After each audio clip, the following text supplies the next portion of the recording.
story today. A story that will leave you inspired like it did to me. My story dates back to the early 80s, and it's about a small town girl from Jaipur. When she was still in her teens, she had a thought. One Monday morning, she woke up and she had a crazy thought in her mind. And that thought was to get married. So she went up to her parents and she said, "Mom, Dad, I'm not studying any further. I just want to put an end to all this nonsense of studying, taking exams. I just want to get married. I want to settle in life." And because back then, getting married at a young age was not very common. Everybody did it in the 1980s. So anyway, her parents kind of took her seriously, and they started looking for guys. And she actually agreed to marry the first guy she met, who turned out to be, luckily, the man of her dreams. She was very happy. They got married. They moved to Bombay. It was called Bombay back then. And their happily ever after began. She was happy. Life was good. Until one day, it was punctuated by reality. At the young age of 32, she lost her husband. She was shattered beyond imagination. Her kids were devastated. All of a sudden, overnight, now she was expected to upgrade her role from being a mother and a homemaker to now being the man of the house, which wasn't easy. In that moment, all she wanted to do was curl up and lay down. But that was not an option. What had happened to her was not her fault, but she knew what was going to happen next would be her responsibility. So she got up, she dusted herself off, and she got ready to fight to survive. The first thing that she did was she went back to Jaipur. She moved back into her parents' house because at that time she needed some support. And moving from a city like Bombay to Jaipur, where literally there was literally nothing. The biggest attraction at that time was the newly opened McDonald's over there. So yeah, it was a big change, for somebody coming from a big city, starting again with people you don't know. It was a big change, but as the saying goes, when the going gets tough, the tough get going. And they were a tough family. So they all tried. They tried hard to adjust. Now that food and shelter were taken care of, it was time to look for a school for her kids, because when they moved, it was middle of the academic year. So the first and foremost thing she wanted to do was get her kids admitted into a school. Not just any school. She wanted the best, because now, more than ever, she realized the importance of having quality education. So every morning she used to wake up, set foot out in search of the best school. Everywhere she went, because it was the middle of the session, she was either asked to come back for the new session, or she was asked for donation. Now some people were a little subtle about it, the others not so much. And we all have seen that movie where the parents go crazy in Delhi regarding their child's admission. So anyway, it was difficult today. It was even difficult back then. So every morning when she went to the school, and she realized that everybody was there with their checkbooks. Now, having 3 kids meant having to multiply the amount by 3, which totaled out to be a huge number, considering that there was no really running source of income in the family at this point. So what did she do? She came up with a brilliant plan, which you and I would never think of. Every morning when everyone used to stand in the queue with their checkbooks, she used to walk in that school carrying a tiffin full of aloo parathas.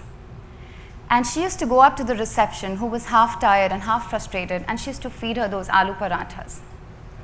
And after a week or so of doing that, one day the receptionist felt, okay, it was time to give it back, So one day she ushered her into the principal's office, and a week later, her 3 daughters got into the best school of Jaipur without a single penny paid and without any kind of pull. So that's the kind of woman this woman was, the woman I'm talking about.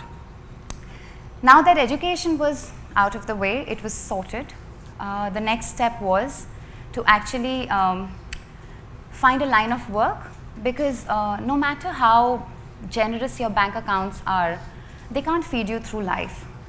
So she had to think of a line of work in order to feed her family. She thought of she had about 50 ideas, and 49 of them involved a full day's work, which meant that she had to leave her kids and go out to work. But she didn't want to do that. She had 3 daughters and young ones. One was 13, one was 10, and one was 8. It was not the time to leave them and go out to work. So what did she do? She made like pros and cons lists, about hundreds of them. And during that time, she had a eureka moment in which she had the idea of opening a nursery, a play school of her own inside the house. In that way, she would work while the kids would be at school, and by the time it was time for the kids to come back home, even she would be home. So she would be able to manage both the things. Now, but in order to do that, the thing that she had to do first was to complete her own education and get a degree. So much for avoiding school in the first place. So anyway, she added on to an already demanding job and made it even more demanding by becoming a teacher in the morning. In the afternoons, she was a hands-on mom. In the evenings, she was a homemaker. And at night, she was now a student, pulling all-nighters, staying up till late, and studying for her exams. A couple of years went by when she finally was in a position to open her own nursery.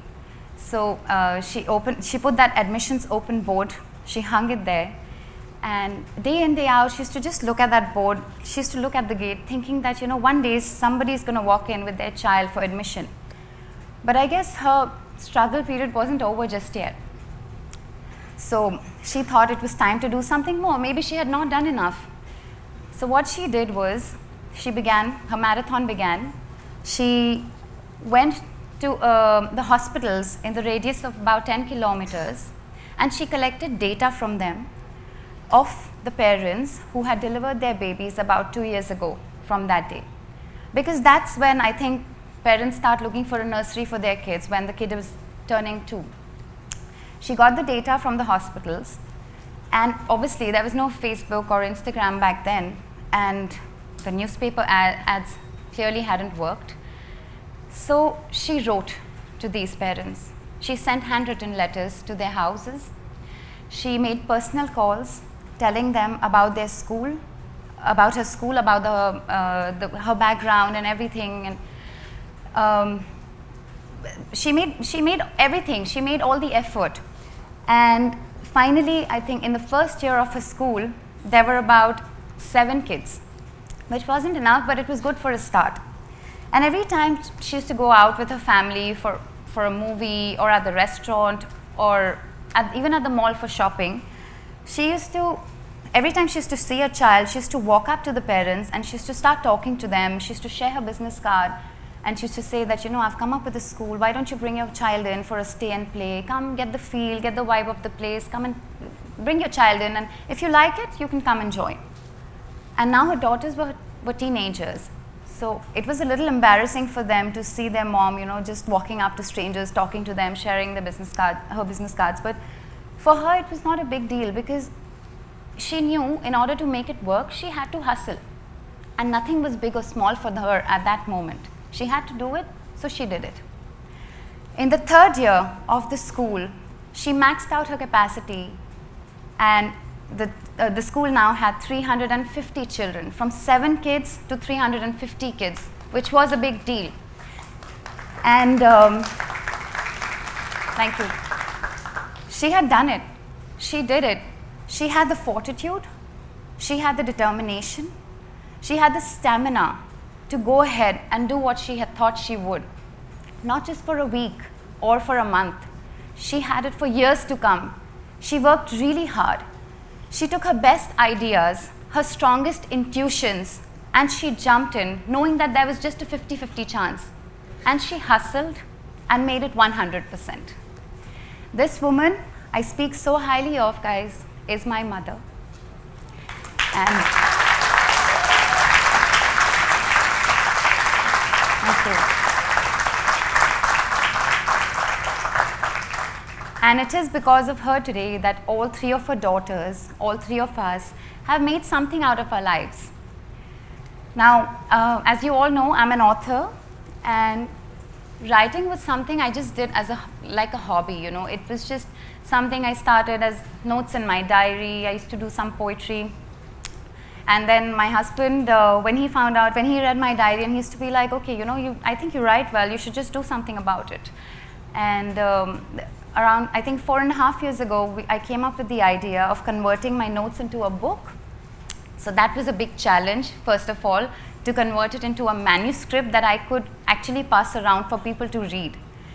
And then after completing the manuscript, I think the next challenge was to find a right publishing house for myself, because I knew nothing in the field of writing, no contacts whatsoever. I absolutely had no idea how this is done.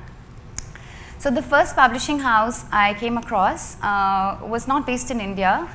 They were into self-publishing, and you know, we exchanged emails. They had some ideas, I had some ideas. Being a newcomer, I was just kind of getting the feel of it. And we started talking, and I thought I would go ahead with them. And until a few months later, I realized that it was bogus, and the self-publishing house actually got shut down without any notice. So anyway, the race began again to go find a good publishing house for myself. And I passed my manuscript around for about, I think, 2 years. And sometimes I got a call saying that, Raisha, we're not looking for new authors right now, maybe next time. Some of them said that, okay, your book is about short stories, sorry, we're not looking for short stories. One publishing house even told me that, you've written fiction, who reads fiction? You know, I think you should just change the genre. And I was like, okay, after so much hard work, he's just asking me to change everything that I believe in. So anyway, after 2.5 years, but I was a little disheartened, obviously, but I never gave up, because I wanted to see my book on the shelves. I had imagined that for myself, and I wanted to do it. So at that time, you know, I was just feeling like how a caterpillar feels when he's in the cocoon, just waiting for the time to bloom out and be a butterfly and fly away. I was waiting. I felt like that. And anyway, a few years later, I got a call saying, Raisha, we loved it, but there was a but. They said that we loved it, but you know, the bones are there, but you need to add a little more meat to your work. And I was like, okay. I took it in good stride. I did it. I made the necessary changes. And a few months later, I sent them a second draft with my fingers crossed, hoping that they would like it. And once again, I got a call, and I was all excited. I had their number saved on my phone, so I was all excited. And I was like, okay, yes. And they were like, Raisha, we love it, but you need to change the end. And I was like, okay, 200 pages and I need to change the end. So it just felt like, you know, this game that we played as kids. I'm sure we all have played that game sometime in our lives. It's called the Snakes and Ladders, where every time you feel like, okay, I'm going to reach the finish line now, and there's one slithery, sneaky snake hiding there that comes to bite you and then puts you down and brings you back to where you started. I actually felt like that. Like, it was like everything I was doing there was some obstacle, but I did not shy away from it. I did not give up. I made the changes. I did what I was asked to. I explored more that there was in the field of writing. And it's been 2.5 months since I launched my book. It was launched in the end of October 2018. And since then, it's been just 2.5, almost 3 months now, and the book is already gone in for a reprint, which is great, guys.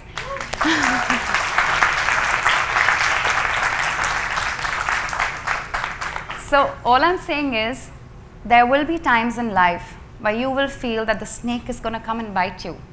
Let it happen, but don't give up. You roll that dice and you play the game till you reach the finish line. Thank you so much.